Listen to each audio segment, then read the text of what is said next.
이제 다 함께 일어나셔서 찬송가 1장 찬송하심으로 오순절 후 10번째 주일 예배를 하나님께 드리겠습니다.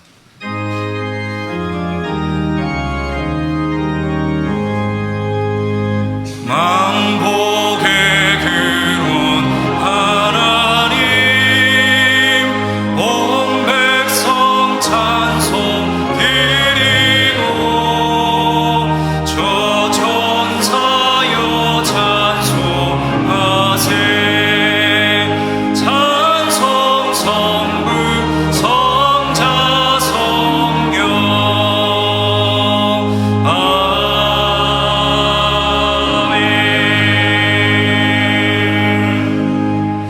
부와 귀가 주께로 말미암고 또 주는 만물의 주제가 되사 손에 권세와 능력이 있사오니 모든 사람을 크게 하심과 강하게 하심이 주의 손에 있나이다. 우리 하나님이여, 이제 우리가 주께 감사하오며 주의 영화로움을 찬양하나이다. 하나님은 영이시니 예배하는 자가 영과 진리로 예배할지니라. 아멘.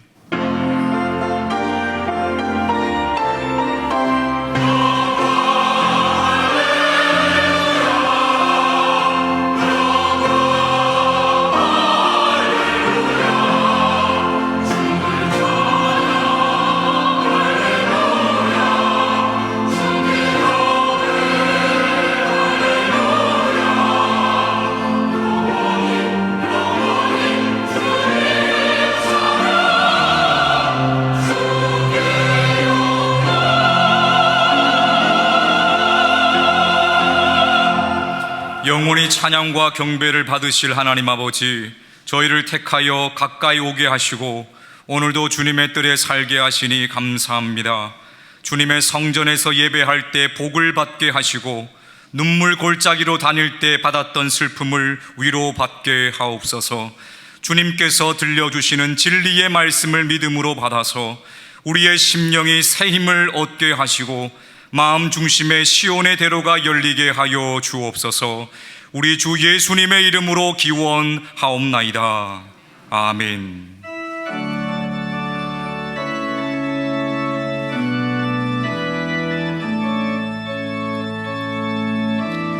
무명이어도 공허하지 않은 것은 예수 안에 난 만족함이라.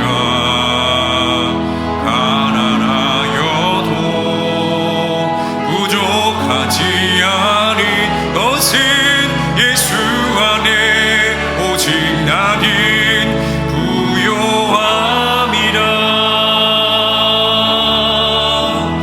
고난 중에도 견뎌낼 수 있는 것은 주의 계획 믿기 때문이라. 실패하여도 일어설 수 있는 것은 예수 안에 오직 나는 승리함이라. 난 예수로 충만하네. 난 예수로 충만하네. 난 예수로 충만하네. 영원한 왕 내 안에 살아계시네. 난 예수로 충만하네. 난 예수로 충만하네. 난 예수로 충만하네. 영원한 왕 내 안에 살아계시네.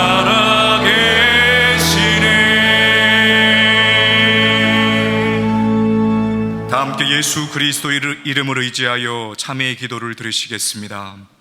날마다 우리를 생명의 길로 인도하여 주시는 하나님, 주님께서 저희의 손을 힘있게 붙잡아 주시지 않으시면 넘어지고 쓰러질 수밖에 없습니다. 이러한 사실을 잘 알고 있으면서도 지난 한 주간 쾌락 때문에, 물질의 욕심 때문에 주님의 손을 놓고 세상으로 멀리 달아나 살았습니다. 주님, 탕자처럼 상처뿐인 몸과 마음을 이끌고 돌아왔습니다. 방탕했던 지난 날의 죄를 모두 용서해 주옵소서. 이제 계속해서 하나님과 자신만이 아는 은밀한 죄를 침묵 가운데 고백하겠습니다.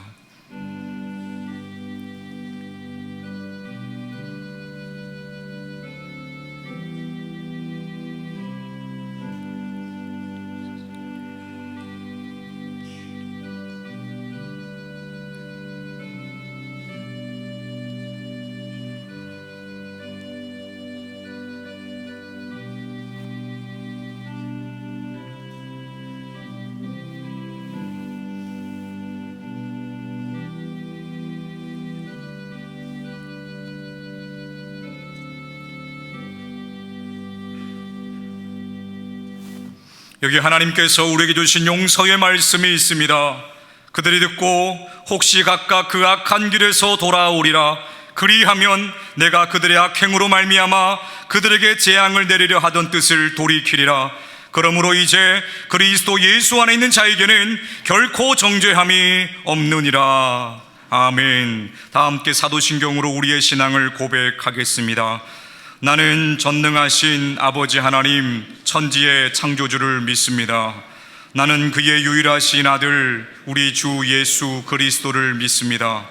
그는 성령으로 잉태되어 동정녀 마리아에게서 나시고 본디오 빌라도에게 고난을 받아 십자가에 못 박혀 죽으시고 장사된 지 사흘 만에 죽은 자 가운데서 다시 살아나셨으며 하늘에 오르시어 전능하신 아버지 하나님 우편에 앉아 계시다가 거기로부터 살아있는 자와 죽은 자를 심판하러 오십니다. 나는 성령을 믿으며 거룩한 공교회와 성도의 교제와 죄를 용서받는 것과 몸의 부활과 영생을 믿습니다. 아멘.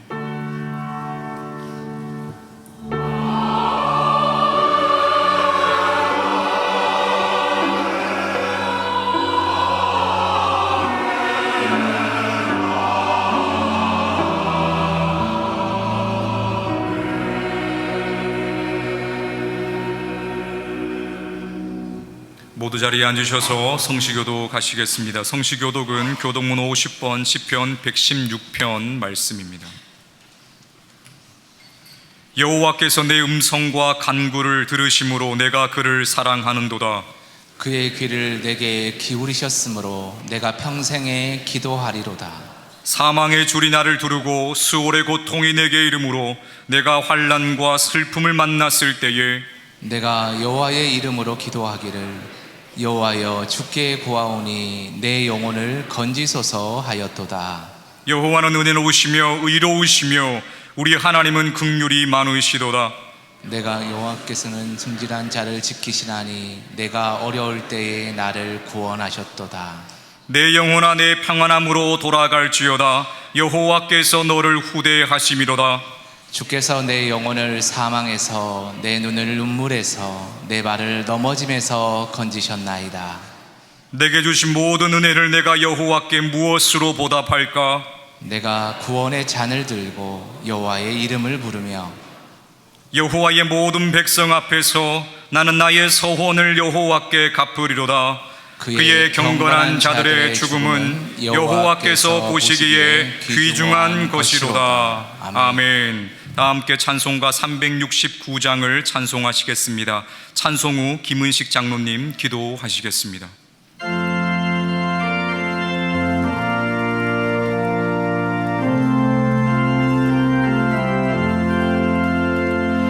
죄짐 맡은 우리 구주 어찌 좋은 친구인지 걱정 근심 무거운 짐 우리 주께 맡기세.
내 육체는 쇠약하나 하나님은 마음의 반석이시요 영원한 분깃이시라.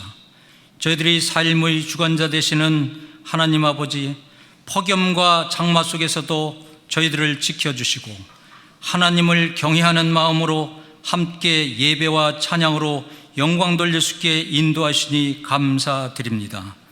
세상의 그 어느 곳과도 바꿀 수 없는 하나님의 한없는 은혜로 살아가면서도 감사의 마음은 있고 불평과 배려보다는 나만을 생각하는 욕심으로 살아온 지난 한 주간을 회개하오니 용서해 주시길 원합니다.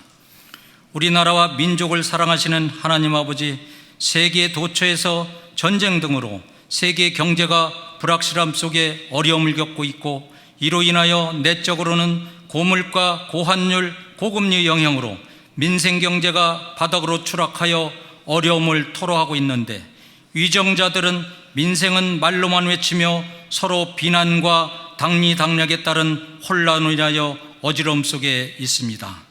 이제는 위정자들이 무엇보다도 너와 내가 아닌 국가와 국민을 먼저 생각하며 정쟁을 멈추고 민생 경제의 회복을 위하여 함께 힘을 모아 깨끗하고 공정한 세상이 되어 하나님의 뜻을 받들어 정치, 경제, 사회, 의료 사태가 안정되어 국가의 기초인 민생이 하루속히 회복되어 우리 모두가 행복한 삶 속에 예수님을 구주로 모시고 희망과 소망을 갖고 평안한 삶을 살아갈 수 있기를 위해 간절히 기도드립니다.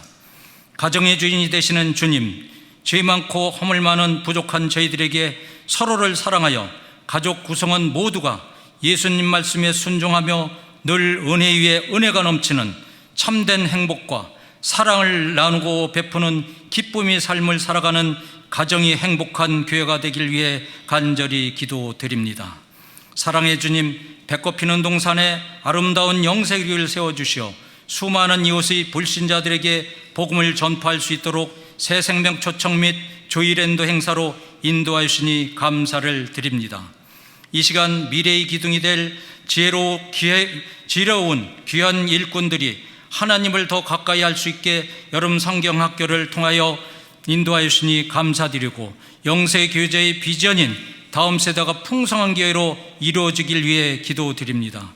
이를 위해 수고하시는 교역자님과 교사분들에게 축복하여 주시길 원합니다. 또한 8월 2일부터 7박 8일간 일정으로 네팔 단기 선교를 떠나는 미래의 주역인 청년부와 동행하시는 장로님, 목사님이 건강과 안전을 지켜주시어 이번 선교 여정을 통하여 네팔 땅에 성령의 바람이 불어올 수 있도록 인도하시길 위해 우리 모두 함께 기도하기를 원합니다. 이 시간 영육간의 강건함과 성령 충만함으로 김태수 이은 목사님을 붙들어 주시길 기도드리며, 목사님이 주시는 생명의 말씀으로 저희들 마음과 영혼에 촉촉한 생명의 물로 채워주시어 믿음 충만한 삶을 살아갈 수 있도록 부족함이 없게 인도하시길 기도드립니다. 밝고 맑은 목소리로 기쁨의 찬양으로 영광 돌리는 베들레헴 찬양대원과 가정에 하나님의 따뜻한 사랑으로 축복하여 주시어 평안함 속에 늘 기쁨과 행복이 함께하길 원하며, 우리를 구원하신 예수님의 이름으로 기도하오며 지금은 주님이 가르치신 기도로 다 함께 기도하오니, 하늘에 계신 우리 아버지, 아버지의 이름을 거룩하게 하시며 아버지의 나라가 오게 하시며 아버지의 뜻이 하늘에서와 같이 땅에서도 이루어지게 하소서. 오늘 우리에게 일용할 양식을 주시고 우리가 우리에게 잘못한 사랑을 용서해 준 것 같이 우리 죄를 용서해 주시고 우리를 시험에 빠지지 않게 하시고 악에서 구하소서. 나라와 권능과 영광이 영원히 아버지의 것입니다. 아멘.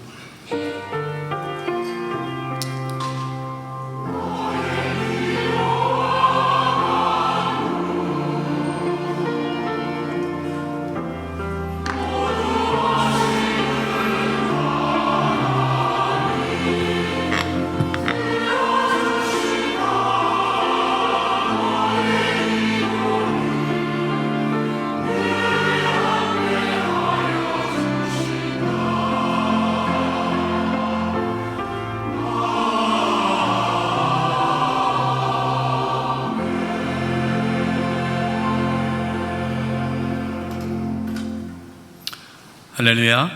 주일에 나오신 사랑하는 성도님들을 환영하고 축복합니다. 오늘 등록한 교우님이 계십니다. 소개해드리겠습니다. 최승희 권사님이 인도해 주셨습니다. 박영심 성도님, 자리에 일어나 주시죠. 예, 제가 기도하겠습니다.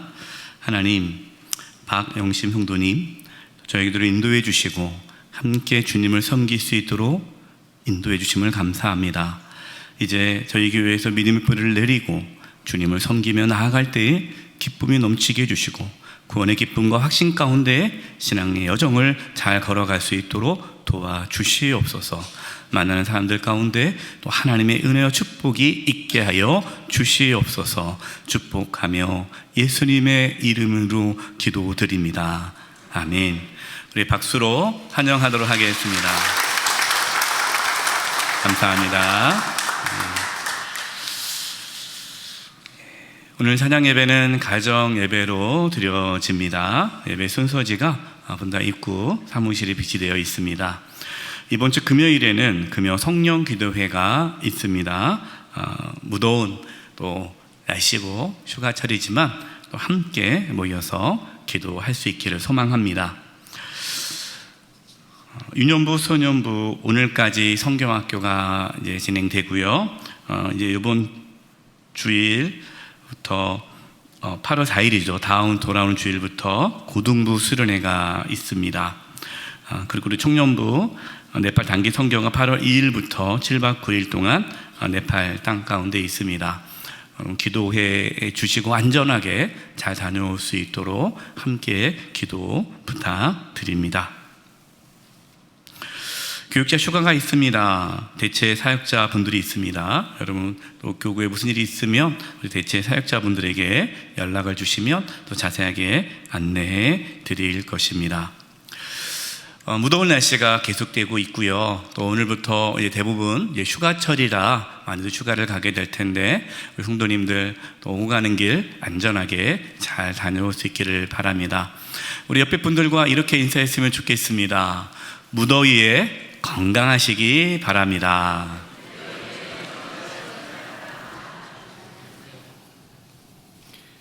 이번 주간을 위해 우리에게 주시는 하나님의 말씀은 신약 성경 사도행전 12장 1절에서 8절까지의 말씀입니다. 면수로는 신약 207면입니다. 하나님의 말씀을 봉독하겠습니다. 그때에 헤로드 왕이 손을 들어 교회 중에서 몇 사람을 해하려 하여 요한의 형제 야고보를 칼로 죽이니 유대인들이 이 일을 기뻐하는 것을 보고 베드로도 잡으려 할새 때는 무교절 기간이라 잡음에 옥에 가두어 군인 내식인 내패에 맡겨 지키고 6월절 후에 백성 앞에 끌어내고자 하더라. 이에 베드로는 옥에 갇혔고 교회는 그를 위하여 간절히 하나님께 기도하더라. 헤롯이 잡아내려고 하는 그 전날 밤에 베드로가 두 군임 틈에서 두 쇠사슬에 매여 누워 자는데 파수꾼들이 문 밖에서 옥을 지키더니 호련히 주의 사자가 나타나매 옥중에 광채가 빛나며 또 베드로의 옆구리를 쳐 깨워 이르되 급히 일어나라 하니 쇠사슬이 그 손에서 벗어지더라. 천사가 이르되 띠를 띠고 신을 신으라 하거늘 베드로가 그대로 하니 천사가 또 이르되 겉옷을 입고 따라오라 한대. 아멘.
오늘 찬양과 말씀이 연결이 돼서 너무나 감사합니다. 저 높은 곳을 향하여 날마다 나아가는 저와 우리 모든 성도님 되기를 축복합니다. 초대교회가 부흥하고 성장하는 중에 교회 안에 큰 어려움을 겪게 되었습니다. 헤롯 왕이 유대인들에게 환심을 얻기 위하여 당시 예루살렘 교회 대표 사도인 야고보 사도를 참수형시켰습니다. 그리고 베드로 사도를 옥에 가두고 곧 참수형을 할 계획을 갖고 있었습니다. 교회는 베드로 사도를 위해 간절히 기도했습니다. 하나님께서는 베드로 사도를 감옥에서 구원해 주셨습니다. 우리는 오늘 말씀을 보면서 이러한 질문을 하게 됩니다. 왜 하나님께서 야고보 사도를 구원해 주지 않으시고 참수형 당하도록 내버려 두셨을까? 왜 하나님께서는 베드로 사도만 구원해 주셨을까? 혹시 야고보 사도가 믿음이 부족했나? 교회가 야고보 사도를 위해 기도하지 않았나? 그렇지 않죠. 그것은 아닙니다. 우리는 그 이유는 모릅니다. 왜 하나님께서 야고보 사도가 참수형 당할 때에 가만히 보고 계셨는지, 왜 하나님께서는 베드로 사도만 구원해 주셨는지 우리는 그 이유는 모르지만 분명한 것은 야고보와 베드로 사도 모두 다 사명의 삶을 살았다는 것입니다. 오늘 말씀의 제목은 내가 마시는 잔을 너희가 마실 수 있느냐입니다. 그럼 이 말씀 누가 누구에게 하신 말씀일까요? 예수님께서 십자가 지시기 전에 형제인 야고보와 요한에게 하신 말씀입니다. 이제 예수님은 십자가를 지시기 위해 예루살렘으로 올라가고 계십니다. 그러나 제자들은 예수님이 예루살렘에서 십자가 못 박혀 돌아가실 것을 생각하지 못했죠. 예수님이 이스라엘의 왕이 될 것이라고 생각하며 예수님을 따라갔습니다. 예루살렘에 올라가는 그 길에 형제인 야고보와 요한이 예수님께 청탁을 합니다. 예수님, 나중에 예수님께서 영광 중에 계실 때에 예수님의 오른편, 왼편 저희 형제들을 앉혀주세요. 그때 예수님께서 이렇게 말씀하셨죠. 너희가 무엇을 구하는지 알지 못하는구나. 내가 마시는 잔을 너희도 마실 수 있느냐? 라는 질문이에요. 야고보와 요한은 그럼요. 예수님 마시는 잔을 우리도 마실 수 있습니다. 이렇게 대답합니다. 야고보와 요한은 예수님이 마시는 잔이 어떠한 잔이라고 생각했을까요? 예수님이 이스라엘의 왕이 되었을 때 영광과 성공, 그 잔을 마실 것이라고 생각한 거죠.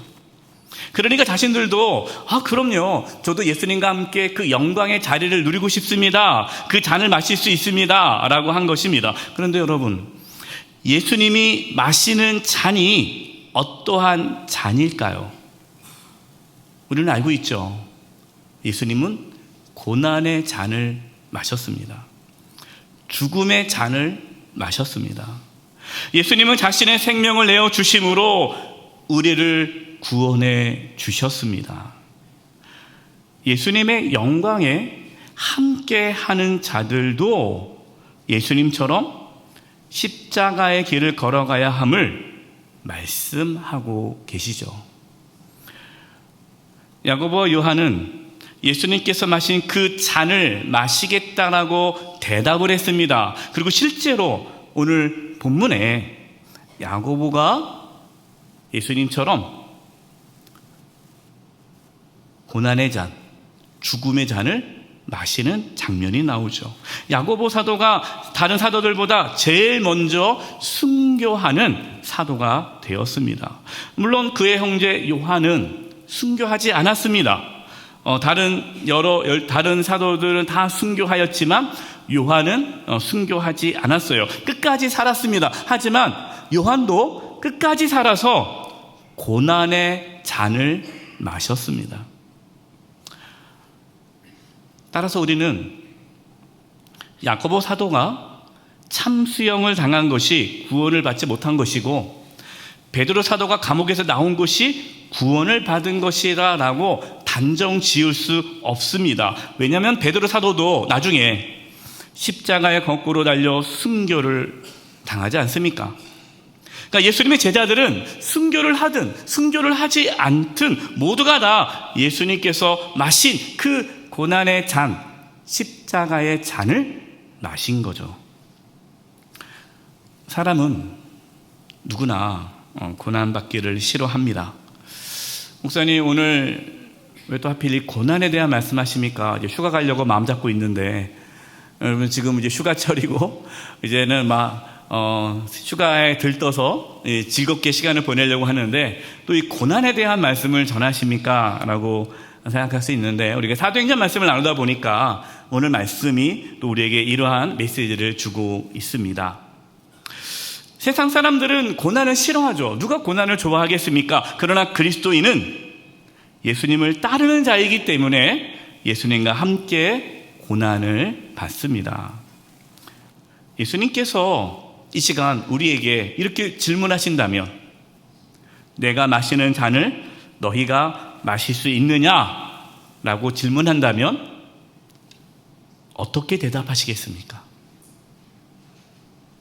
주님, 우리의 힘으로는 그 고난의 잔을 마실 수 없습니다. 고난의 잔을 마실 수 있는 믿음과 은혜를 주시옵소서. 그렇게 기도할 수 있기를 바랍니다. 오늘 말씀을 통해서 우리도 끝까지 사명의 삶을 살아가는 은혜가 있기를 기도합니다. 첫 번째입니다. 그리스도인은 예수님의 고난에 참여합니다.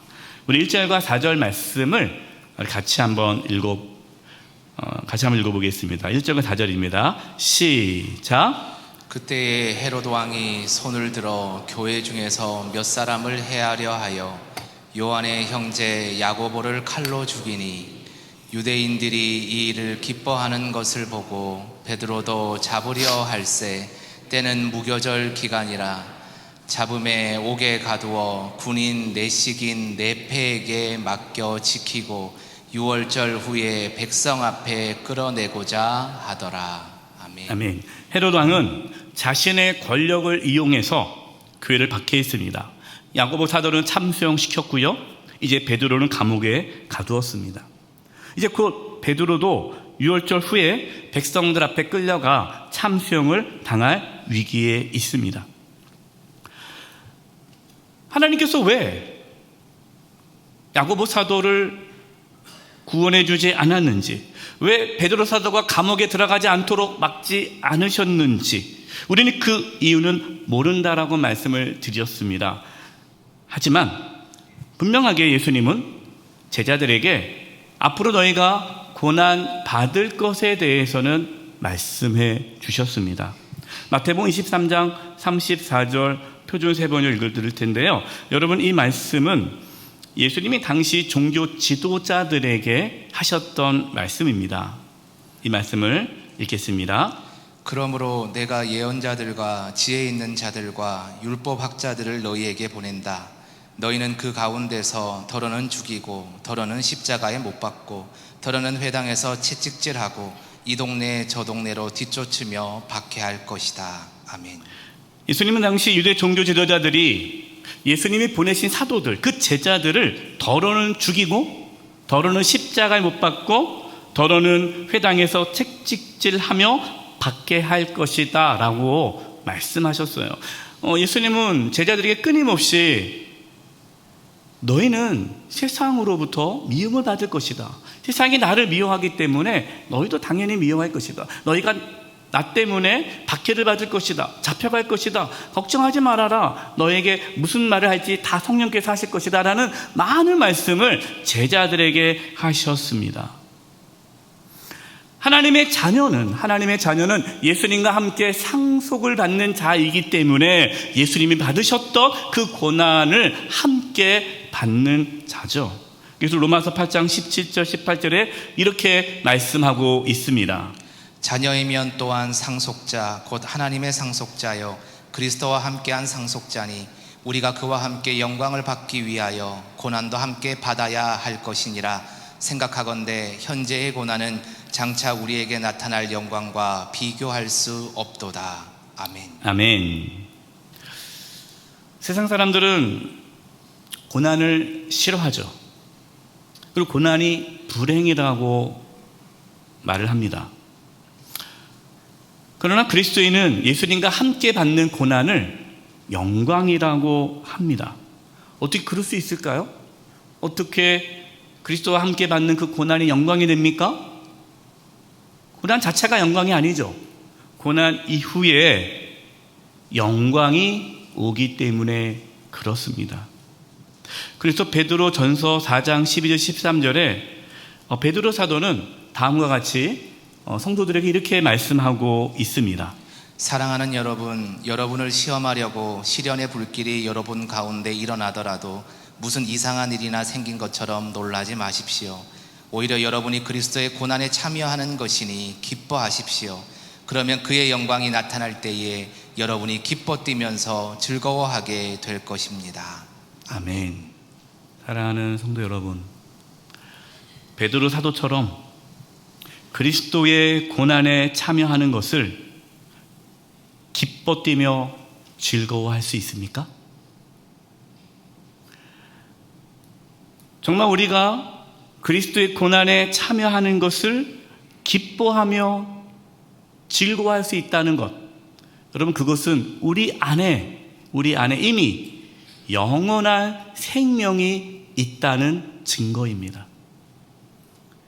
영원한 생명이 있다는 거예요. 우리가 아까 우리 베들레헴 찬양팀에서 저 높은 곳을 향하여 날마다 나아갑니다. 저 높은 곳, 천국에 대한 소망, 영생에 대한 소망, 우리 안에 영원한 생명이 있다라는 그 확신이, 예수님과 함께 받는 그 고난이 우리에게 기쁨이요 즐거움이 되게 한다라는 거죠. 그러나 우리 안에 영생이 없다면, 우리에게 천국의 소망이 없다면, 그냥 이 땅의 삶이 전부라고 여기고 살아간다면, 여러분, 그 사람은 예수님과 함께 받는 그 고난이 절대로 기쁠 수가 없는 것이죠. 따라서 그리스도인에게 있어서 사느냐 죽느냐 이 문제는 그렇게 중요하지 않습니다. 또 오해하지 마세요. 목사님, 지금 먹고 살기 힘들어 죽겠는데 중요하지 않다고 하면 너무한 거 아닙니까? 먹고 사는 문제가 얼마나 중요합니까? 아주 중요하죠. 여러분, 저는 기도합니다. 우리 모든 성도님들 잘 드시고 잘 주무시고 잘 살 수 있기를 바랍니다. 여러분, 먹고 사는 문제 중요해요. 중요하지 않다는 얘기가 아닙니다. 오늘 말씀의 핵심은 뭐냐면, 정말 우리 안에 영원한 생명이 있고 천국의 소망이 있다면, 영생의 소망이 있다면, 죽고 사는 문제가 우리 그리스도인에게 가장 중요한 문제가 아니다라는 겁니다. 그렇다면 그리스도인에게 있어서 정말 중요한 문제는 무엇일까요? 그것은 죽느냐 사느냐가 아니라 사명을 감당하고 있느냐 않느냐가 중요한 질문이 되는 거예요. 사명이 무엇입니까? 사명은 내가 이 땅에 사는 이유입니다. 세상 사람들은 그냥 자신의 행복을 위해, 어떤 사람은 죽지 못해 산다라고 합니다. 그것이 삶의 이유예요. 그러나 그리스도인인 우리는 단지 먹고 살기 위해 살지 않습니다. 우리가 사는 이유, 우리의 사명은 무엇입니까? 우리의 사명은 그리스도를 존귀하게 하는 것, 이것이 우리의 사명입니다. 빌립보서 1장 20절이 사도 바울이 빌립보 교회 성도들에게 고백한 신앙 고백이죠. 이 고백을 같이 한번 읽을 텐데요. 이 고백이 우리 모두의 고백이 되기를 바랍니다. 시작. 나의 간절한 기대와 소망을 따라 아무 일에든지 부끄러워하지 아니하고 지금도 전과 같이 온전히 담대하여 살든지 죽든지 내 몸에서 그리스도가 존귀하게 되게 하려 하나니. 아멘. 앞서 왜 하나님께서 야고보 사도를 구원해 주지 않으셨고 베드로 사도만 구원해 주셨을까라는 질문을 던져보았죠. 그러나 사명을 위해 사는 그리스도인들은 그 질문이 그게 중요하지가 않습니다. 세상 관점에서 보면 사느냐 죽느냐가 중요한 거죠. 세상 관점에서 보면 왜 하나님께서 야고보를 살려주지 않으셨지? 왜 야고보가 참수형을 당할 때 내버려 두셨지? 왜 베드로만 구원해 주셨지? 세상의 관점에서는 그것이 중요한 문제예요. 그러나 그리스도인에게는 사명이 중요하기 때문에 왜 하나님께서 야고보 사도를 구해주지 않았을까라는 질문을 하지 않습니다. 왜냐? 야고보 사도는 죽음으로 그리스도를 존귀케 했기 때문에 그렇죠. 베드로는요, 감옥에 나옴으로 그리스도를 존귀케 했기 때문에 그래요. 무엇이 선입니까? 무엇이 좋은 겁니까? 살든지 죽든지 그것이 중요한 것이 아니라 그리스도가 존귀케 되는 것이 중요하다라는 거예요. 우리가 앞서 교독문에서 시편 116편을 말씀을 교독했는데요. 그 교독문 마지막 말씀에 이런 말씀이 있어요. 경건한 자들의 죽음은 여호와 보시기에 귀중한 것이다. 야고보의 그 죽음이 주님 보시기에 귀중한 죽음이라는 거죠. 그 순교의 열매를 통해 하나님은 영광 받으신 거예요. 각자의 사명이 다르죠. 각자의 사명에 따라 살아가는 것, 여러분 그것이 축복된 삶입니다. 두 번째는요, 교회는 기도를 통하여서 하나님의 일에 동참합니다. 사도행전 12장 5절입니다. 이에 베드로는 옥에 갇혔고 교회는 그를 위하여 간절히 하나님께 기도하더라. 아멘. 베드로가 옥에 갇혔을 때에 교회는 무엇을 하였습니까? 베드로를 위하여 간절히 기도하였습니다. 무엇을 위해 기도했을까요? 분명히 베드로 사도가 감옥에 나올 수 있기를 기도했을 겁니다. 또한 베드로 사도가 어떠한 박해와 핍박과 고문 가운데서도 예수님을 부인하지 않고 끝까지 믿음을 지키기 위해서 기도했을 거예요. 그러면서 하나님 우리는 모릅니다. 하나님께서 야고보 사도를 참수하는데 내버려 두시고 지금 감옥에 베드로 사도가 있는데 우리는 하나님 뜻이 어딘지 모르겠지만 하나님의 인도하심을 구하며 기도했을 것입니다. 이런 분들이 계세요. 목사님, 저는 기도 안 합니다. 왜 기도 안 하세요? 기도해봤자 어차피 하나님 뜻대로 다 되는 거 아닙니까? 저는 그동안 살아오면서 내가 하나님 이거 필요해요, 이거 해주세요, 어떤 문제가 있을 때 이거 해주세요, 이거 해주세요 기도했지만 응답된 적이 없습니다. 기도 하나 안 하나 어차피 하나님 뜻대로 할 텐데 뭐하러 기도합니까? 전 그래서 기도 안 합니다. 어떻게 생각하십니까? 그것은 사단의 속삭임이에요. 하나님의 뜻대로 이루어질 거니까 그냥 아무것도 하지 않고 가만히 있으면 하나님의 뜻대로 된다라는 생각은 사탄이 우리에게 주는 거짓된 생각입니다.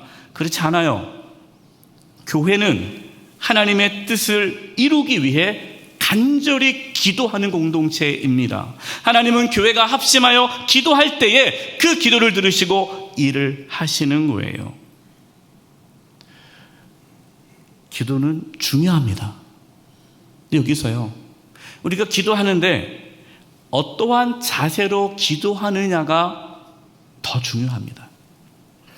무조건 기도한다고 해서 하나님께서 그 기도를 들어주시는 것은 아닙니다. 우리가 기도할 때에 잊지 말아야 할 것은 뭐냐면 하나님의 주권을 놓치지 않는 겁니다.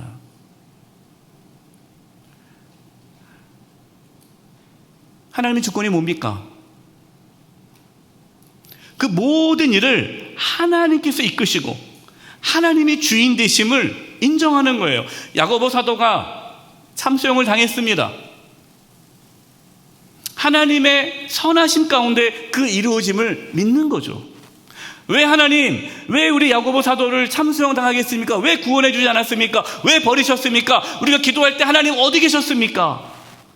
우리는 때로 이렇게 기도하잖아요. 내가 원하는 거, 내가 얻고 싶은 거, 내가 이루고 싶은 거, 그걸 하나님 앞에 내놓고 기도하면서 하나님 마치 그것을 다 들어줘야만 되는 것처럼, 내가 주인인 것처럼, 내가 원하는 것이 다 하나님의 뜻인 것처럼 그렇게 기도할 때가 있습니다. 여러분, 그것은 하나님의 주권을 우리가 빼앗는 것이에요.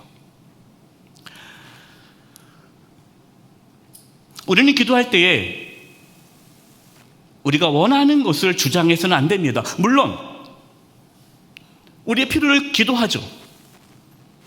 하지만 그것을 절대화해서는 안 됩니다. 겸손하게 하나님의 뜻을 구하면서 기도해야 합니다. 야고보 사도가 감옥에서 나올 수 있기를 기도하지만, 그러나 하나님의 선하심이 그 야고보 가운데 있기를 기도하는 거죠. 하나님께서 야고보 사도를 구해 주셨던, 아니면 그냥 참수형을 허락하셨던, 베드로 사도를 구해 주셨던, 그냥 참수형을 시키시든 그 어떠한 결과든 하나님께 맡기면서, 그러나 하나님 이 모든 것 가운데 하나님의 뜻이 이루어지기를 간절히 기도할 때에 하나님께서는 그 기도를 통해 하나님의 뜻을 이루어 가신다는 겁니다. 그래서 기도는 중요해요. 기도해야 합니다.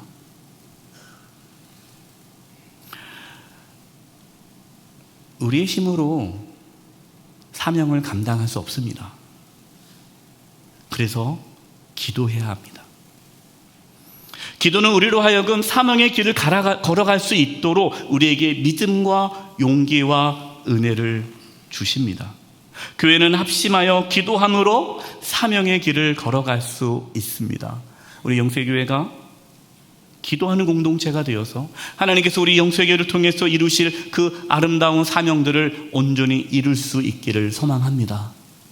그래서 우리는 기도하는 거예요.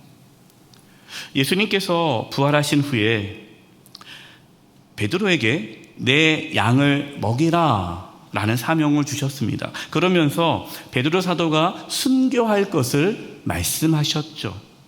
베드로는 다른 제자 요한을 보면서 예수님께 이렇게 질문하였습니다. 이것이 요한복음 21장 20에서 22절입니다.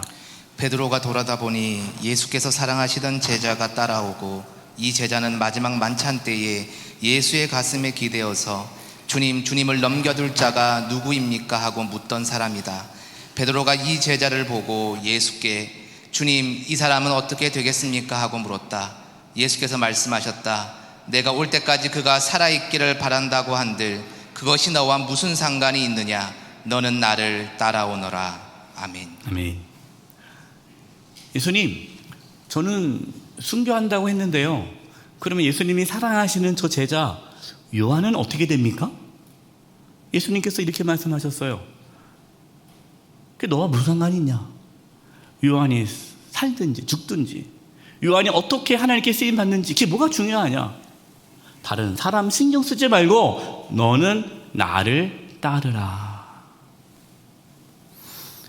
우리는 다른 사람의 사명에 대해서 이래라 저래라 이렇쿵 저렇쿵 얘기할 필요가 없어요. 어떤 분이 이런 얘기합니다. 목사님, 큰 목회 하셔야죠. 큰 목회. 그럼 큰 목회가 뭘까요? 큰 교회에서 목회하는 게 큰 목회입니까? 그럼 작은 교회에서 목회하면 작은 목회예요?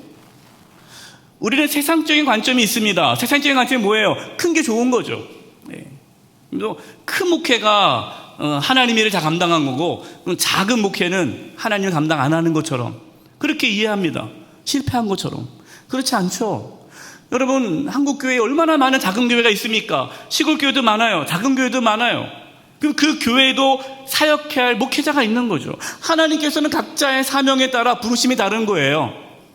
큰 교회 목회한다고 성공한 목회자고 작은 교회에서 목회한다고 실패한 목회자가 아니에요. 각자의 부르심에 따라 최선을 다해 목회하는 거예요.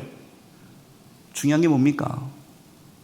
그 자리에서 예수님을 존귀케 하느냐 못하느냐가 중요한 거죠. 하나님은 나에게 이러한 일을 맡기셨습니까? 저는 큰일 하고 싶습니다. 여러분, 그 생각을 내려놓으시기 바랍니다. 사명은 크고 작은 게 없어요.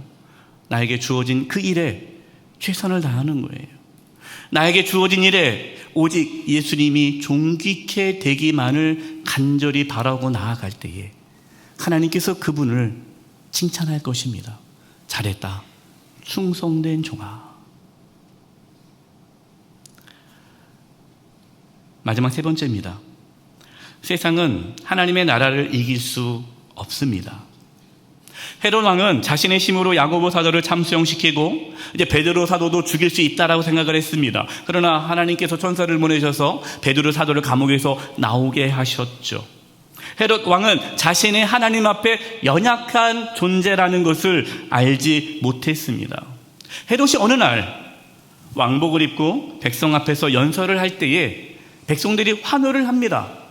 헤롯 왕이시여, 당신은 꼭 신처럼 보입니다. 하니까 헤롯 왕이 좋아가지고 그래, 내가 신이지, 이렇게 행동을 했어요. 그러자 하나님은 헤롯 왕을 심판하였습니다. 사도행전 12장 23절입니다. 헤롯이 영광을 하나님께로 돌리지 아니하므로 주의 사자가 고치니 벌레에게 먹혀 죽으니라. 벌레에게 먹혀 죽었다. 여러분, 벌레에게 먹혀 죽었다라는 이 내용에 대해서 유대 역사가 요세푸스는 헤롯 왕의 죽음에 대해서 이렇게 기록하고 있습니다. 심한 통증이 그의 배에서 일어났다. 온몸에 동시에 느껴지는 고통이 위를 강타했다.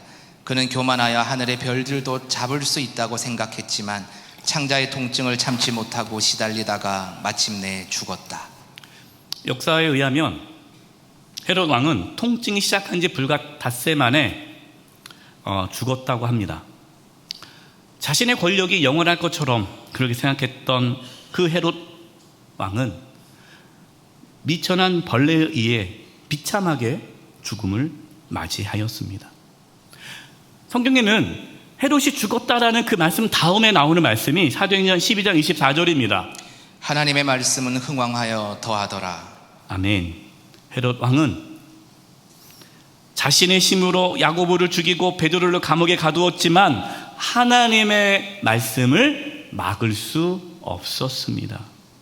세상에 권력을 행사했던 헤롯 왕이 비참하게 죽임을 당하였듯이 세상은 결국 심판을 받게 됩니다.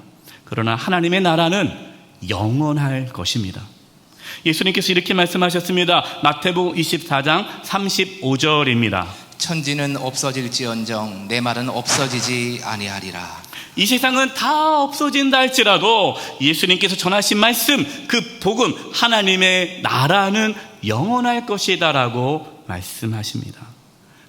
그렇기 때문에 여러분, 우리는 이 세상에서 악인의 형통함을 부러워할 필요가 없습니다.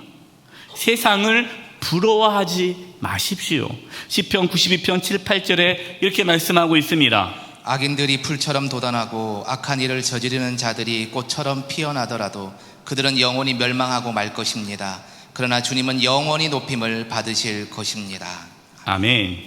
악인들은 풀처럼 돋아나도 영원히 멸망하고 사라집니다.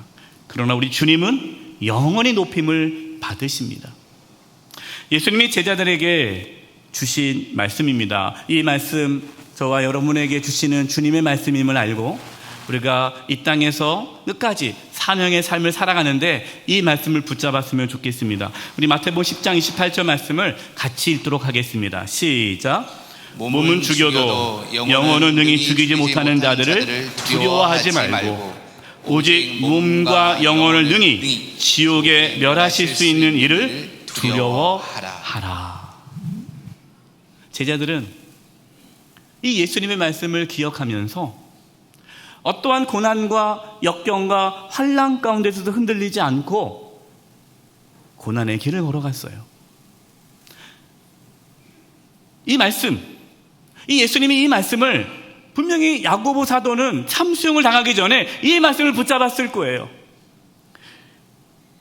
몸은 죽여도 영혼을 능히 죽이지 못하는 저 헤롯 왕을 두려워하지 말고 몸과 영혼을 능히 지옥에 멸하시는 주님을 두려워하라. 담대히 순교의 자리로 나아갈 수 있었습니다. 세상은 영원하지 않습니다. 그러나 우리가 소망하는 하나님의 나라는 영원합니다. 우리 찬양대에서 불렀던 저 높은 곳을 향하여 날마다 나아갑니다. 천국의 소망, 부활의 소망, 이 영생의 소망이 있는 저와 여러분, 이 땅에서 먹고 사는데 사느냐 죽느냐, 그것이 문제가 아니라 사명을 감당하느냐, 내가 오늘도 예수 그리스도를 존귀하게 하며 살아가느냐, 이 사명의 삶을 살아가기 위하여 믿음의 길을 걸어가는 저와 여러분 되시기를 주님의 이름으로 축원드립니다. 기도하겠습니다. 하나님, 저희들에게 믿음을 부어주셔서 천국의 소망 가운데에, 영생의 소망 가운데에, 구원의 확신 가운데에 날마다 저 높은 곳을 향하여 나아가는 믿음을 허락하여 주시옵소서. 하나님, 우리에게 주신 그 사명의 길을 잘 가게 하여 주시고 어떠한 상황에서도 아플 때나 건강할 때나 부유할 때나 가난할 때나 어떠한 상황에서도 오직 예수 그리스도만을 존귀케 하는 삶을 살아가는 그 사명의 삶이 우리 가운데 있게 하여 주시옵소서. 예수님의 이름으로 기도드립니다. 아멘. 다 함께 찬송가 341장을 찬송하시겠습니다. 3절 찬송하시면서 하나님께 봉헌하시겠습니다.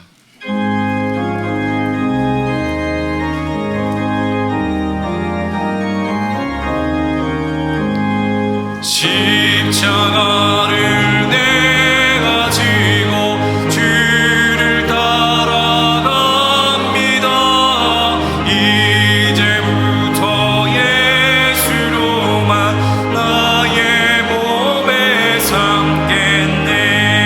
세상에서 부귀영화 모두 잃어버려도 주의 평안 내가 받고 영생 복을 받겠네.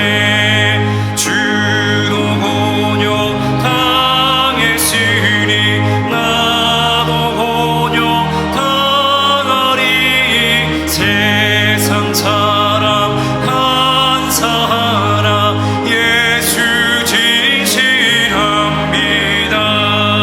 예수 나를 사랑하사 빛난 얼굴 보이면 원수들이 미워해도 염려할 것 없겠네.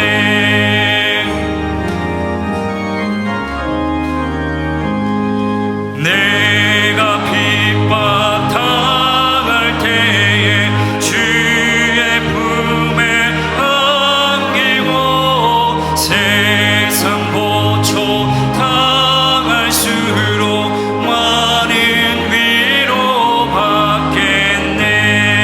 주가 주신 기쁨 외에 기뻐할 것 무엇냐. 주가 나를 사랑하니 기뻐할 것뿐일세.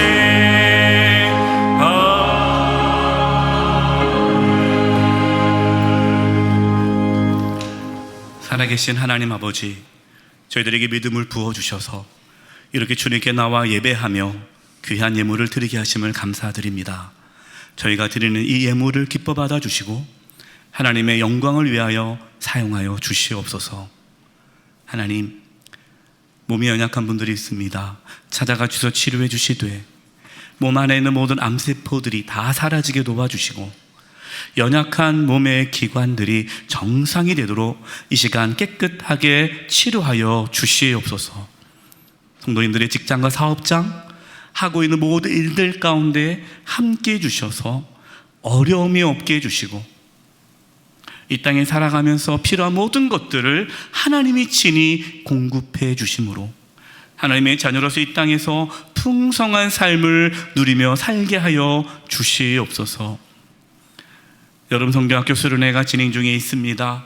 은혜 베풀어 주시고 네팔 단기 선교팀 가운데 함께 해 주셔서 모든 일정 가운데 하나님의 역사가 있게 하여 주시옵소서. 무더위가 계속되고 있습니다.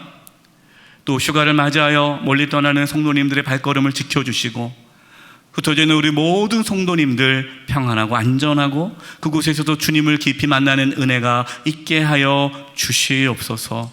무더운 날씨에 건강 잃지 않도록 연락하신 성도님 특별히 지켜 보호하여 주시옵소서. 대한민국을 지켜주시고 보호하여 주시고 하나님의 영광이 이 땅 가운데 있게 하여 주옵소서.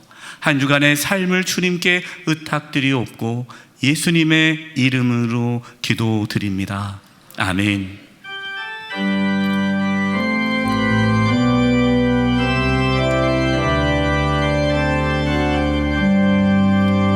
주님이 뜻하신 일 헤아리기 어렵더라도 언제나